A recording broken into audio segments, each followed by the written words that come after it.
In his match against Hulk Hogan at WrestleMania 6, the Ultimate Warrior achieved immortality. His biggest dream, to be idolized, to be remembered, became reality. But his biggest challenge was only just beginning. Jim Hellwig left and the Ultimate Warrior came home. The Ultimate Warrior was a moment in time, a comic book superhero. But behind the colorful face paint was the most hated man in wrestling history. You had to be careful when you were talking about the Warrior because you were talking about the man he loved. The way he related to that character in real life was problematic. Warrior's philosophy was one of hyper-individualism. He believed in the power of a single unstoppable force, himself. If he could channel the warrior spirit, there were no limits to what he could achieve. No, I mean, I can remember back when I was a young kid, being the kid in the wrong place at the wrong time, my dad leaving when I was 12, 13 years old, having self-doubts about myself like any young kid does. You create your own sort of fantasy protector, in a sense, the thing that you connect with to make you strong, to get you through the self-doubts that you have. Jim Hellwig grew up in a small town in rural Indiana, a shy kid. He didn't have many friends and didn't care about sports. Then his dad left when he was 12. Sometimes he still saw his father's truck in the streets. Jim's dad often came back to drink with his old buddies, but he never visited his family. Jim was boiling inside. People looked down on the Hellwigs. They told him he came from nothing and was destined to stay there. But Jim had other plans. The power of the Ultimate Warrior is something that you want to feel, that you want to taste. But he did say, I will one of these days be a person that people will remember. He said, I'll guarantee you that people will remember me.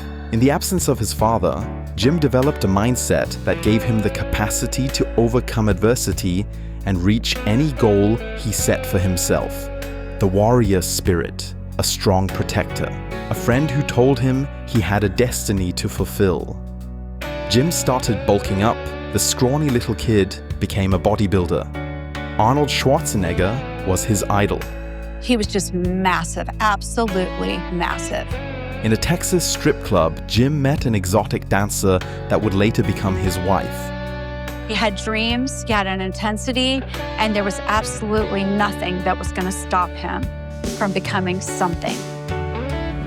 He then went on to California, the bodybuilding mecca of the world, where he met Steve Borden, better known as Sting. This guy was a giant, He wasn't just big, he was kind of freaky. He had a freaky build, a freaky physique. Together they got into professional wrestling and competed as a tag team, but they did not get along. He needed to be on his own, and I needed to be. We were going to kill each other, literally, on the road. I didn't have the personality to take it. I didn't like to be handled. And Steve was more that he liked to have his hand held. He was very much so, opinionated kind of a guy, and he was not shy about sharing his opinion. Sting is the first name on a long list of wrestlers that have nothing good to say about the Ultimate Warrior. The most unprofessional, argumentative, hard to work with, egotistical, untalented guy that all these people had a hand in making a star, and then all he did afterwards was trash it. In 1987, Jim Hellwig signed with the World Wrestling Federation. No more cheap face paint, no more old shoelaces tied around his arms. Vince McMahon saw the unique potential in him, and together, they created an unforgettable gimmick. I knew that it would serve me well to make my body different from everybody else, like a comic book character just walked off the pages. The Ultimate Warrior looked like an action figure come to life. With every heartbeat, he pumped up the fans. Raw energy, intensity, and passion incarnate. The Ultimate Warrior! The wildness of this Ultimate Warrior is going to eat you alive! But this intensity had a very dark origin. He had told me about his grandfathers, that they had died at in their 50s, in their early 50s. And I think there was something about that just woke him up and scared him. I got to get it all in now because I may not be around that long. The Ultimate Warrior was haunted by the destiny of an early death. It's why he put every ounce of strength into his performances, why he created moments that live forever, because he wanted to be remembered. You drank a bottle of fucking wine. That is fucking disrespectful to me, you motherfucker. Warrior later challenged the dedication of even his most loyal supporters with various controversies. Okay, what's wrong with homosexuality? Hey, look, man, answer the question. He thought in his demented mind he was going to be some kind of motivational person for children and beleaguered people across America. He thought he was better than other people. He didn't want to learn the wrestling business because he didn't like it. I could not wait to fire him. I mean, it gave me great pleasure to fire him and to let him know why I was doing it.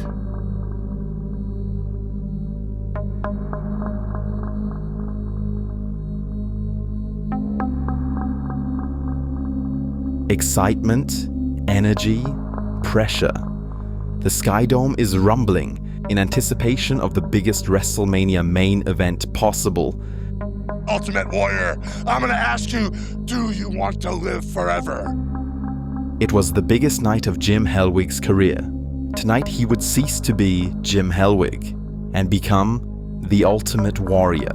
The Ultimate Warrior! For Hogan to do what Hogan did for Ultimate Warrior is a miracle. Hogan passed the torch to Warrior, and at that point, Warrior was at the same level, if not bigger, than Hulk Hogan. As the last of the fireworks went off and Warrior ran backstage with tears in his eyes, he could hear nothing but his own heartbeat. It was the culmination of his dreams, to be idolized and remembered. He was a moment in time. He was a very colorful, powerful character for a brief moment in time. I've never met or seen a wrestler with less ability than the Ultimate Warrior. The list of people that hated working with the Ultimate Warrior is long. There's an unwritten rule in wrestling. The number one thing is you take care of your opponent. He threw that one out the window. In the latter years of his career, Andre the Giant was in a lot of pain. He asked Warrior to be gentle and not to hit him with stiff lariats. But Warrior went ahead and clubbed him repeatedly with reckless clotheslines. Fed up with Warrior's behavior, Andre knocked him out in the middle of the match with a punch to the face. Jim's greatest downfall of all time was his inability to see things from somebody else's perspective. He just always thought that his way was the right way. Warrior later said he was humbled, that he tried to learn something from everyone he worked with, but he couldn't show that openly.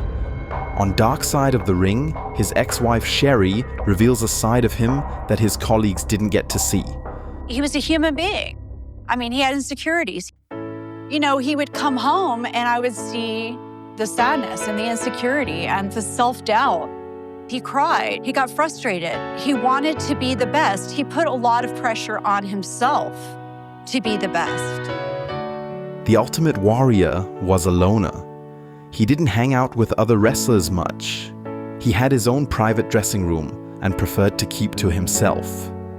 There were times where, he was completely isolated. Sometimes he was just really on edge. He had severe anxiety. He was an introvert. Alone in his locker room, he tapped into the warrior spirit, the fantasy protector whose guidance turned a skinny kid into a comic book hero.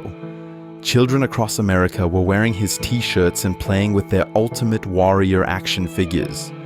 Warrior was especially proud of his own wrestling buddy doll. It made him feel like he had arrived. I think Jim was idolized. That filled something up inside of him that he needed. He never really got to be a kid. Came from a broken home. Had to grow up and mature quickly. Jim found a friend in his boss, Vince McMahon, someone who wanted him to succeed, someone he wanted to make proud. Jim and I had this unusual relationship, personally. And we both were on the same wavelength. He was nuts, and I was at the time. I'm not now. But I've looked at him as a relationship that would be sort of mirroring somewhat, of father-son. Vince often invited him to dinner with his family. Vince's son, Shane, looked at him as a big brother. My dad was a father figure to many, and definitely was to Warrior. And I think it was just that family dynamic that Jim always aspired to have. Jim said he felt like a member of the family. He once called Linda McMahon Mom. In response, Linda called him a petulant child. Jim was difficult to work with and didn't take advice very well. Everybody told him to turn it down a notch, not to be so intense all the time, except Vince McMahon. Let's try one more with more intensity. Okay. Load the spaceship with the rocket fuel. It was awesome, But everything changed when Warrior lost the WWF World Heavyweight Championship at the 1991 Royal Rumble.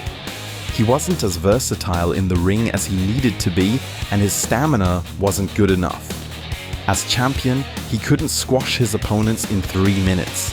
He was expected to go 15 to 20 minutes in the main event, but he was already exhausted after his explosive entrance. He would go so crazy that by the time the entrance was over, he was already blown up, he was already tired. I'm gonna take your career! At Wrestlemania 7, the Ultimate Warrior had the best match of his career against Macho Man Randy Savage.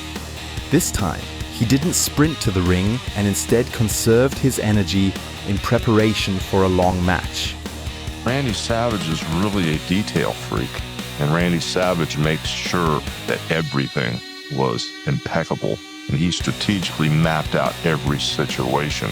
Randy reportedly faxed him 29 pages of a match outline. He explained everything to the Ultimate Warrior. Warrior liked Randy, and he knew he was better than him, so he let him take the lead and did his best to keep up. Later that night, Hulk Hogan beat Sergeant Slaughter for the World Championship. Warrior was upset. He felt like he only lost the championship to Slaughter so they could give it back to Hogan again.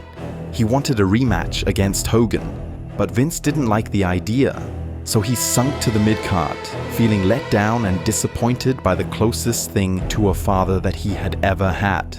Warrior is not going to fall into line. This is not somebody you are going to control, and they have to know this.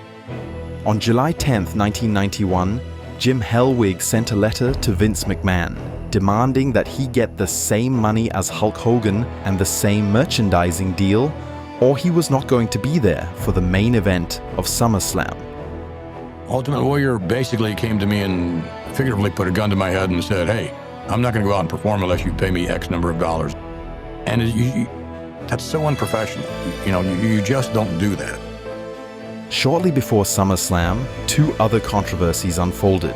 A young fan recognized him at the airport and asked him to sign an autograph. Warrior lashed out and told him off.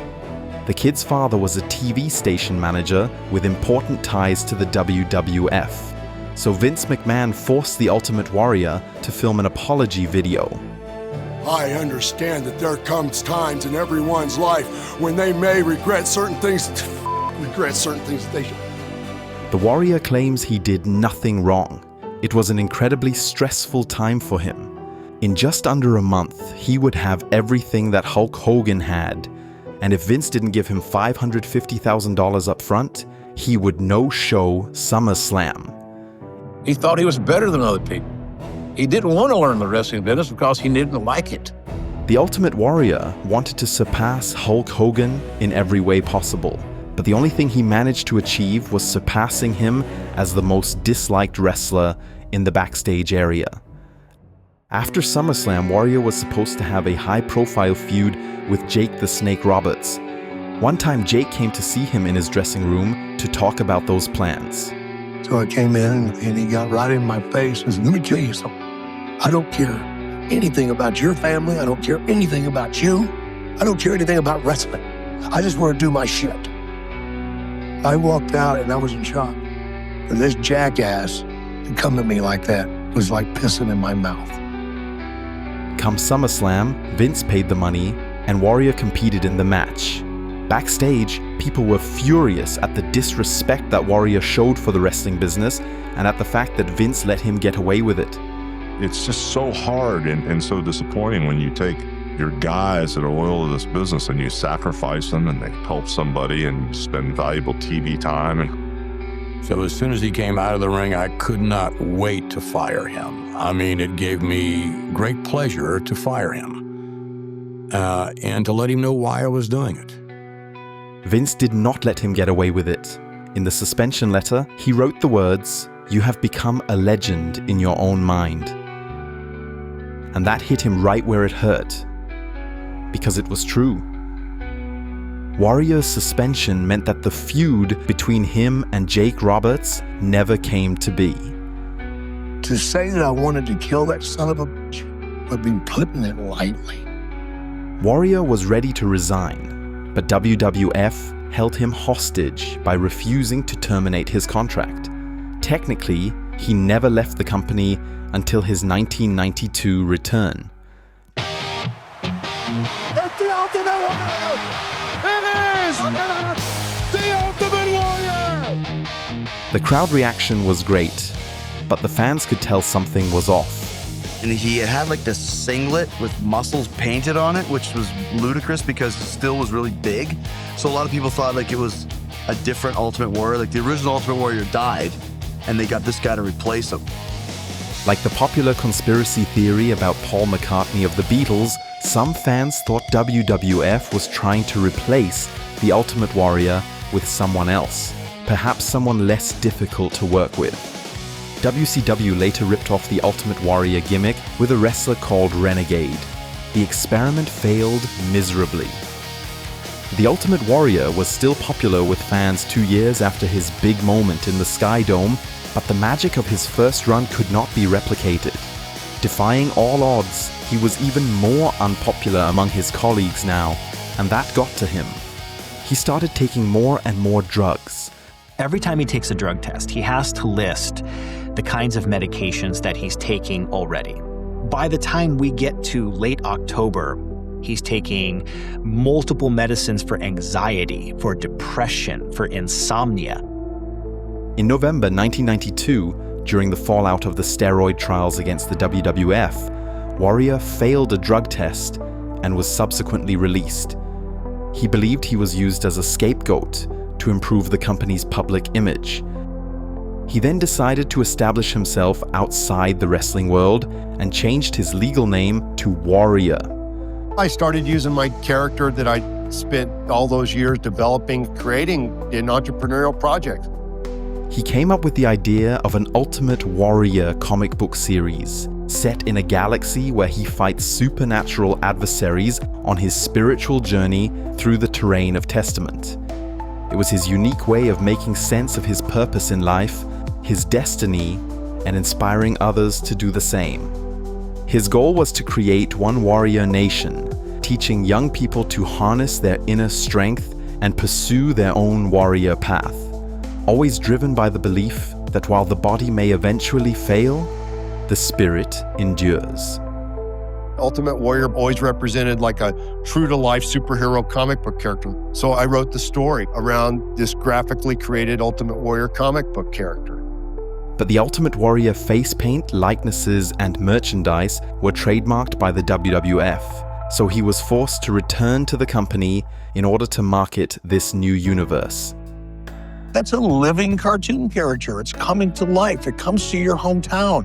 You can get that cartoon character's autograph. There's nothing else like that. The Ultimate Warrior became a billboard for himself. He wanted to leave a mark. I believe in the spirit of warrior within all of us, fulfilling that one destiny you have. His aim was to achieve destrucity, something he described in his comic books, the act of reconciling one's destiny with one's reality. It was another attempt to reinvent the Ultimate Warrior and to rekindle what he once had. In his return match at Wrestlemania 12, he no-sold Triple H's pedigree and destroyed him in 96 seconds. Backstage, he didn't give him the time of day. Warrior later claimed this treatment helped Triple H become successful later on. I could probably take a little credit for what he's done in his career, because I know if somebody had done that to me, what I would have done, I would have said to myself, we'll see. His relationship with his boss, Vince, was strained. Warrior asked for Linda McMahon to be his direct personal contact, since Vince was tired of dealing with his long monologues and specific requests.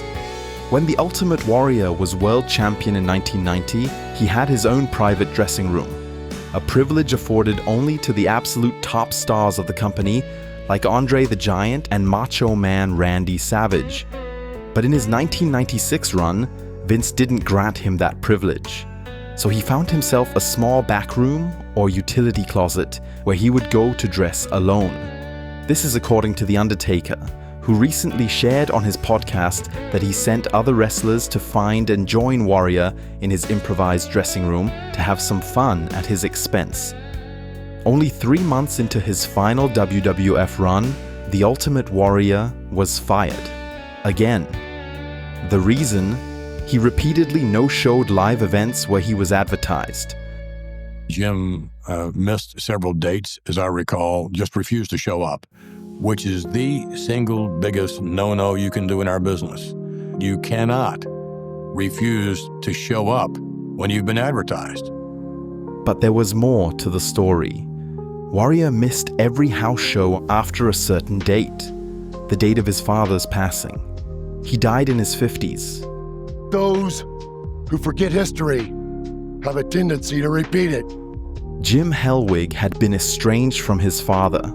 They never had a close relationship. As I recall, he had not seen his dad in over 10 years and could care less about him, and you're going to use this as an excuse? But the death of his father did affect him profoundly. In legal depositions following his release, Warrior, who was 37 years old at that point, said, "I got 20 years left in my life, maybe." Not only did he have a family history of premature deaths, he knew that many wrestlers also die young. But Vince didn't understand. He knew only resentment for his own father, who wasn't present in his life until he was 12. He didn't believe Warrior's feelings were genuine. He had no empathy for him, only judgment. So when that love and that adulation wasn't there, he went back to being an 11-year-old boy in the trailer in Indiana whose father just left him. Believe me, brother, I've looked in the eyes of darkness before, and I'm not scared of it, and I never will be with the Warriors by my back. Having acquired the rights to the trademarks associated with the Ultimate Warrior gimmick, he took one more chance with wrestling, this time in WCW. History tells us, Hogan, that a man's legacy is built from the premise that within his life, the moments lived, once lived, become a piece of his history. The Ultimate Warrior had many dedicated fans, but his promos have always been a point of contention. In my final meeting with the gods from the heavens above. Just a lot of real strange things going on there. I think maybe the tassels tied on his arms were coming off the circulation to his head. Even among wrestlers, the Ultimate Warrior was considered an eccentric. Colleagues say he didn't need drugs to get high. It has even been speculated that his erratic promo style may be linked to steroid-induced psychosis. Yeah, you must do with the creation of all the unpleasantries in the entire universe as I feel the injection from the gods above. I only know that the Ultimate Warrior is totally out of control.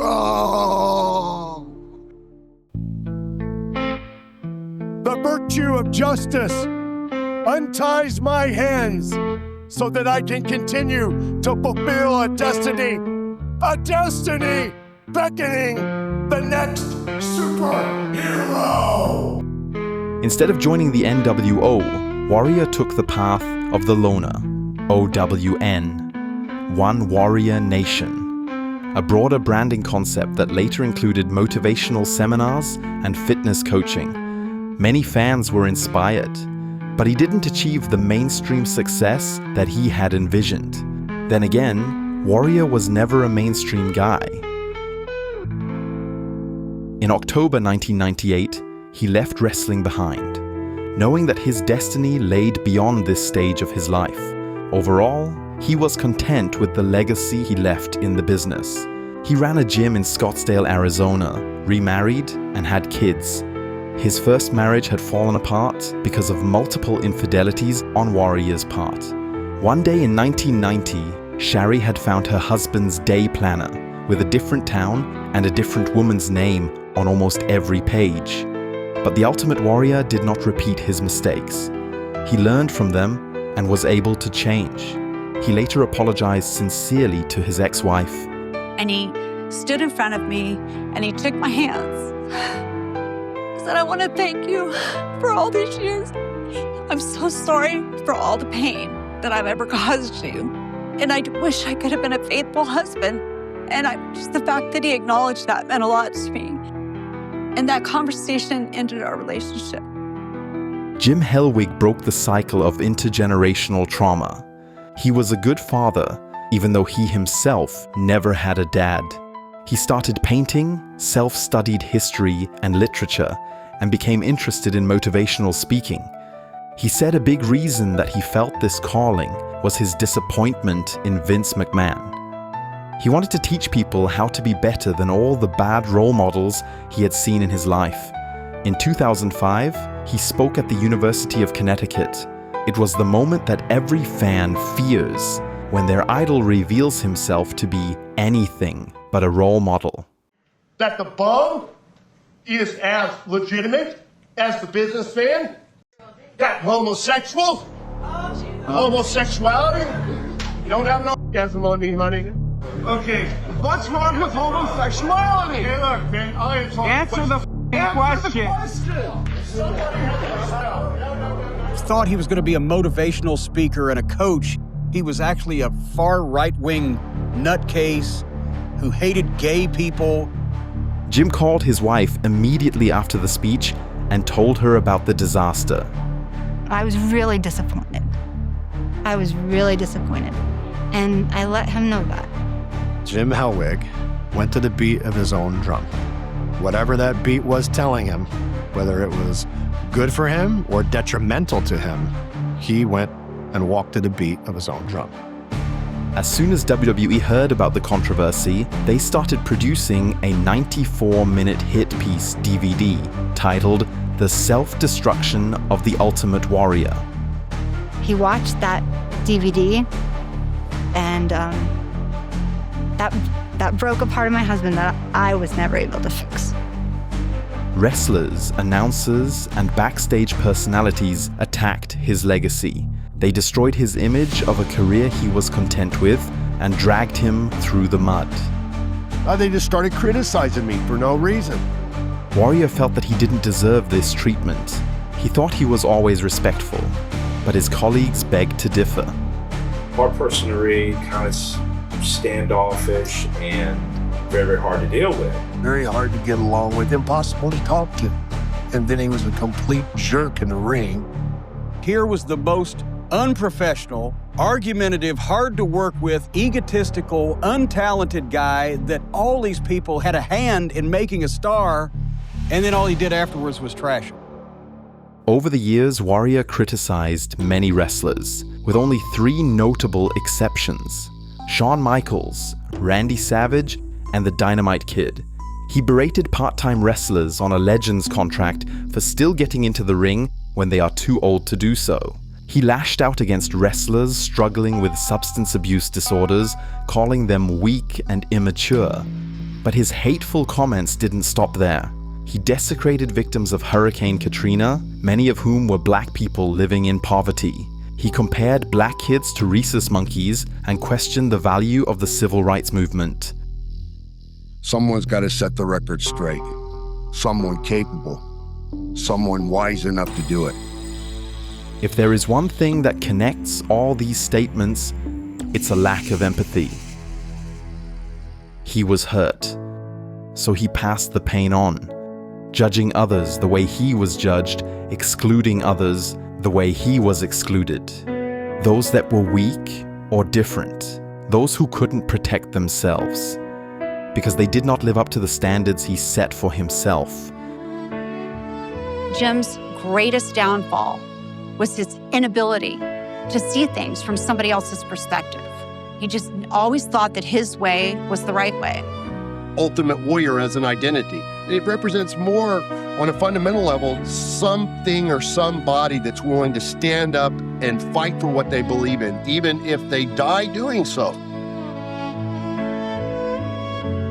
Not even the Grim Reaper himself storming to get his hands on my warrior soul can't keep me from hearing the battle cries of the warriors. After 18 years in exile, the Ultimate Warrior returned to WWE. He never distanced himself from the views expressed on his website, calling homosexuality a selfish and destructive lifestyle, using racial slurs to describe African Americans. He even insulted Bobby the Brain Heenan, a cancer victim, on his deathbed. Many posts were later scrubbed, as WWE tried to whitewash his image. But Warrior himself never showed any sincere remorse.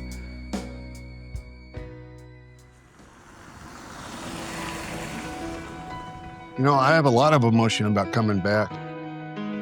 At first, Warrior didn't want to be inducted into the Hall of Fame. 2 years, he had said no.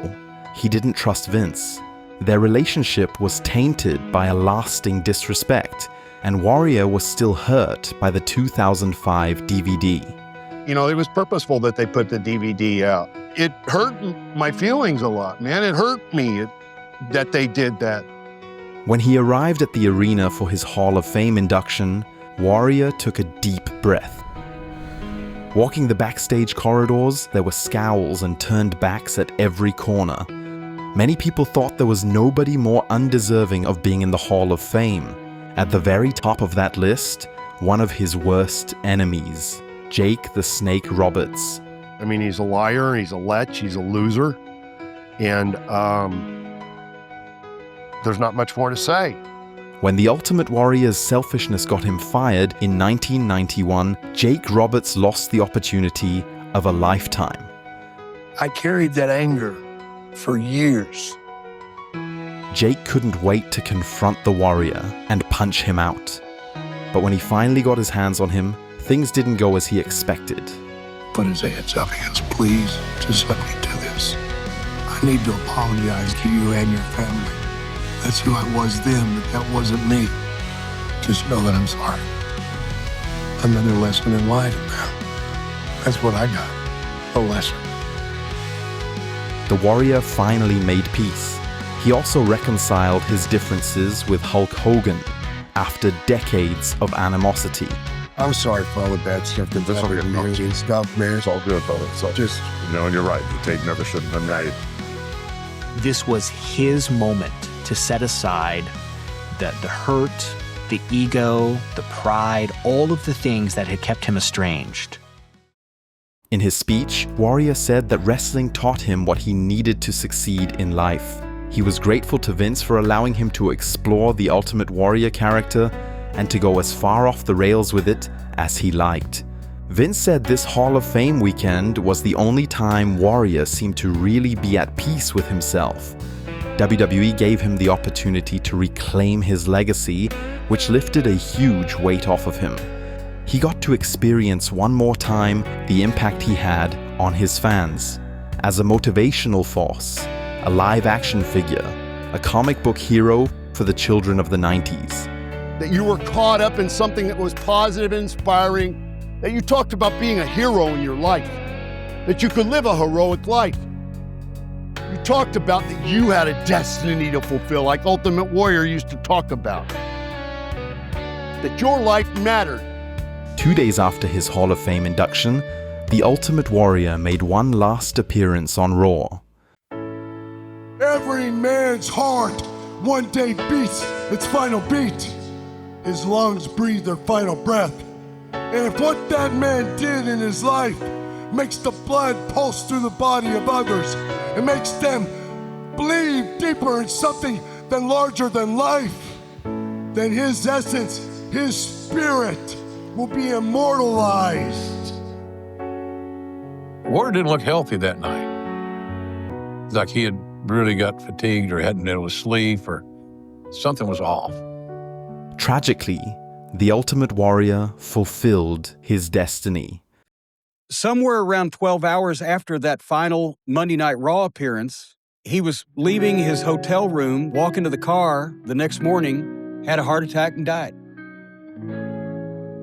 That's the tragedy of the man's life.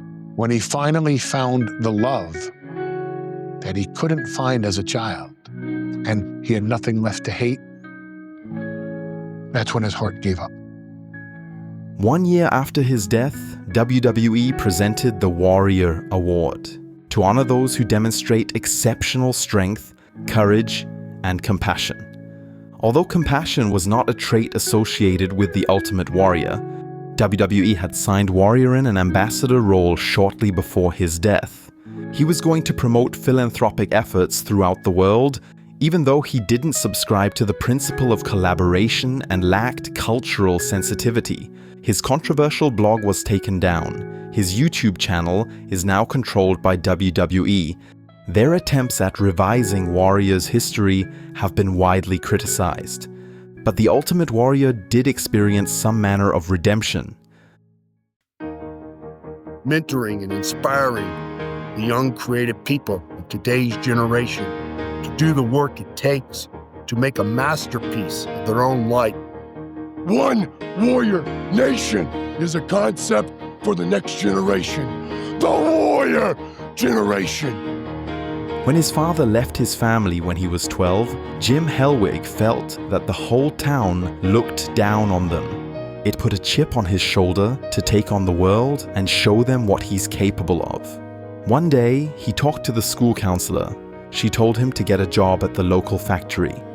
But he wanted more than that. It made him angry that people expected so little out of him. Never ask for advice. Never. Never ask anybody for advice. Never ask for help. Never ask for any guidance. Do the fucking work. Get fucking raw and get fucking intense. Get angry and aggressive and make it fucking happen for yourself. As a motivational speaker, he taught others to harness their creativity and live the best life possible to them, in his own unique way. Like you're shitting over a hole. Fill in your ass so you can get ready for the fucking that you're gonna get when you're not prepared. I want you to live powerful lives. I want you to be the best in the fucking world. Warrior believed that every single person had a destiny to fulfill. I don't care when your life clock started ticking. You can start fucking right now today. Don't fail yourself today. This is what he loved most about being the Ultimate Warrior, making people believe in a version of themselves that's better than what they are today. And no controversy in the world can take away from the positive impact he had on the people he helped.